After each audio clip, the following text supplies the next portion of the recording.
Yes, you. Welcome to the You're Not Getting Any Younger podcast, a podcast for people who want to disrupt their lives for a good reason, to make it count. I'm your host, Jen Glantz, and every week I'll drop a new episode with stories from real people just like you, who woke up one morning and decided to make big changes, starting with small things. We'll cover topics like entrepreneurship, love, failure, and self-care. Hey, you're not getting any younger, so let's make this an adventure. Ready?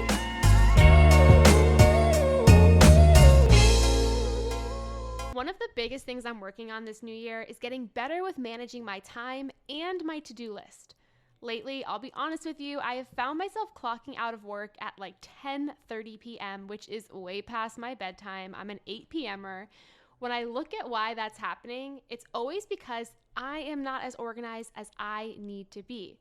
But for the past few months, I've started using Sunsama, a virtual planning assistant that has helped me establish a routine and pulls in my emails, calendar events, and tasks into one single app so I know exactly how to focus on my day ahead.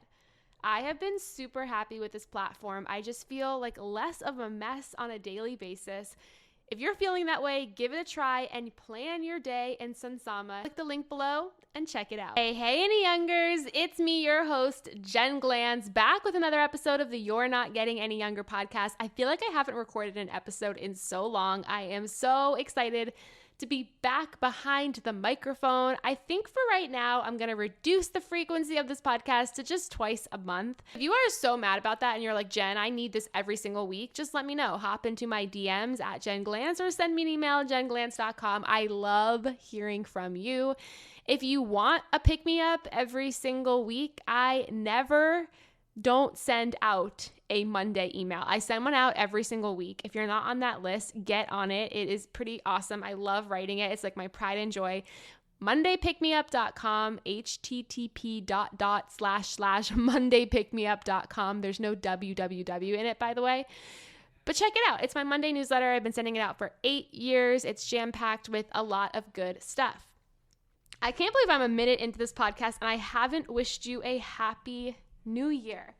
I know we're like in the middle of January and some of you are like, it is so taboo to be wishing Happy New Year to people, but I don't think so. I think that we should be wishing Happy New Year, Happy Holidays to people as long as possible. I've never in my life had a Christmas tree. I'm Jewish, so we never had one growing up, but I'm around a lot of people now who have Christmas trees, and my number one question for them is, when do you take down the tree?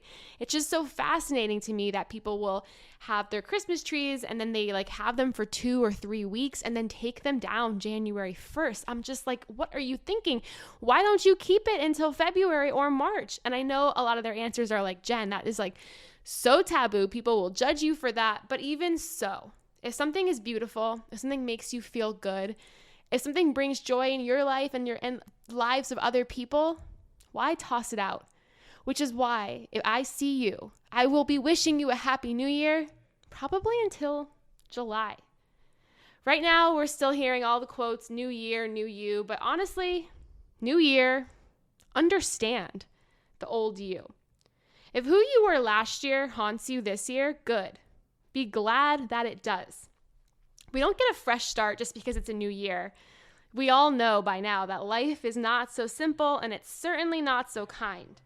If we want to change, we first have to drag our feet backward to understand how we became this way and what we're still holding on to that we have to let go of, and what we've let go of that we need to stop being so scared to hold on to.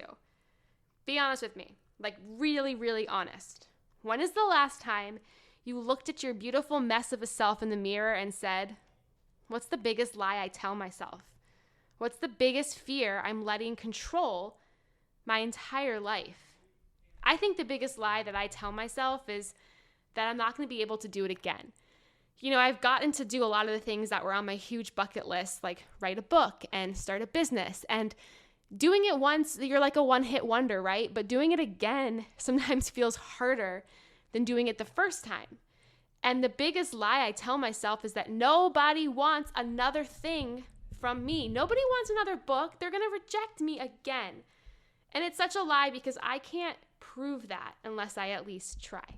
What about you? I just shared with you my deepest, darkest secret. What about you? You can also just ask yourself what you want, like what you really, really, really, really want this year. But just know the first thing you say will probably be a lie. It usually always is. We tend to lie to ourselves so easily. So I challenge you, ask yourself that question again. But this time, remember, you're not getting any younger. So stop wasting time and start living the adventure that you know you want to live.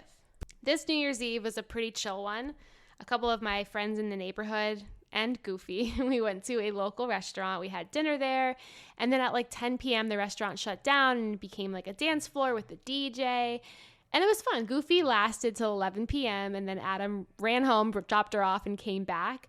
Goofy like still can't be left home alone for a long time, so she goes pretty much everywhere with us, and this is a really chill restaurant that lets her go inside. I know some of you are like, that's so wrong, but if you met Goofy, you know that like when she is in a place, she just lays in my lap and she sleeps. You wouldn't even know that she's there. There's like humans that are more destructive than she is in a restaurant. So we got to go with Goofy. We brought her home. We celebrated New Year's. I was ready to stay out till like 1, 2, 3 a.m. But the crew I was with was like at like 12:15. They're like, okay, like let's start going home. And I was like, you know what? I like being 34. I like these people I have found in this world. And I like this life. There's no reason to stay out so late. Also, I should say that I don't drink alcohol. So it's not like I'm staying out getting drunk. I just really like to like be out and dance and talk. And I woke up the next morning, I felt hungover even though I didn't drink because I had lost my voice from shouting over the music and my feet hurt because I was in heels. And it just felt like a really good time. But I was thinking about last New Year's Eve of 2021 going into 2022. And Adam and I really didn't have any plans. So we went to our favorite restaurant. And then afterward, there was like a silent disco happening in the park next door. And of course, we could bring Goofy. So we decided to do that. So we go to the silent disco and we end up meeting these two strangers because their dog was off leash and Goofy was off leash and the dog started playing. And we start talking to them and they seem really cool. So we're talking to them at 10 o'clock, then it's 11 o'clock, and it seems like we're really like hitting it off. We're getting along really well. Like the girl I was talking to, we had so much in common. The guy and Adam had a lot in common. And we were like, okay, this could be like a good friendship. By midnight, I remember we hugged when the ball dropped. And I was like, this is so crazy. Like we're spending New Year's Eve with two complete strangers that hopefully we'll see again. So by 12:01, we had made plans to go to brunch the next day. The girl and I made plans to go to yoga. We had floated the idea of taking a trip to Paris eventually. And we ended the night by saying, like, I'll see you soon. And I remember when I said it, I really, honestly, genuinely meant it. Like, I liked them a lot. I'm at an age where it's hard to sort of make new friends. So when you make friends, you're like, okay, cool. I feel really happy.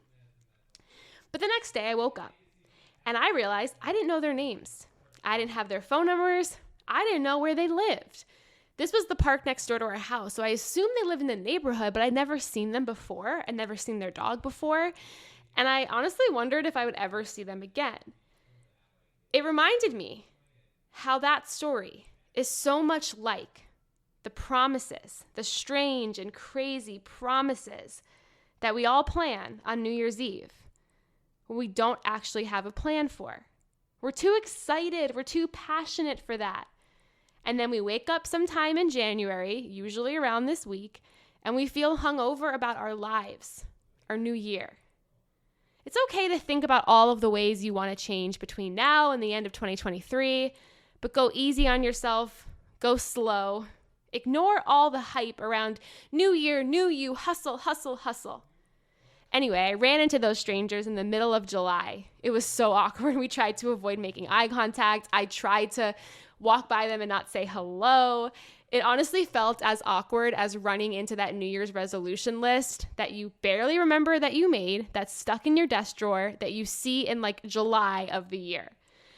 I had no choice but to say hello. I was like, oh, I can't believe it's July. How have you been?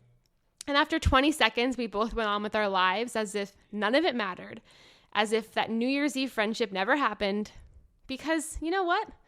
It's sort of how life is.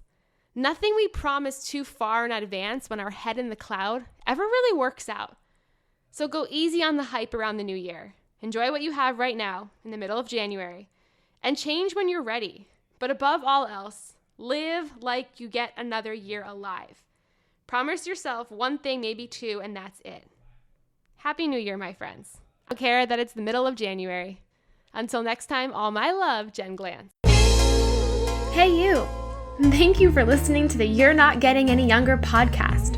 There are hundreds of thousands of pods out there, so thank you for listening to this one. You can find the show notes for this week's episode up on our website, anyyounger.com.